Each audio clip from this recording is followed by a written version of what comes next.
रखिबा तार स्मृति अछि।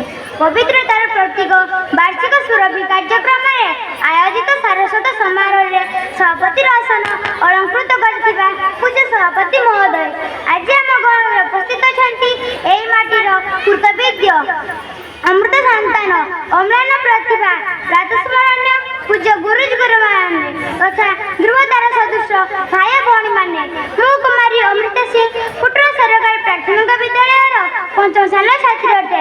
आज सुरभि कार्यक्रम में मत किसी कहबार सुजोग मिलू धन्य मन करुँच। आज मोर विषय वस्तु होशार लोककला समृद्धि में मोर भूमिका कौन कार्य को कुशलता निपुणतार सह करने को कला कहुए। जनजाति द्वारा पीढ़ी पर पीढ़ी कौलिक वृत्ति भाव में जो कमटी लोककला कहुए। अन्य पक्षर कहवाक गले ओडिशा होची सांस्कृतिक संपद जन्मस्थान। आमर परंपरागत आकृति गीत नृत्य और कथा गुड़िक लोककला माध्यम व्यक्त होता है। मो लोककला मो लोकनृत्य विदेश को करे भारी विस्मित।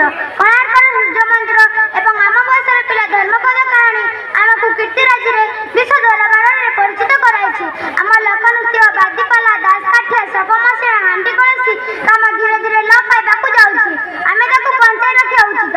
मु मो सांग मानकू एकत्रित करी लोककला बंचाई रखिया पई चेष्टा करिबि।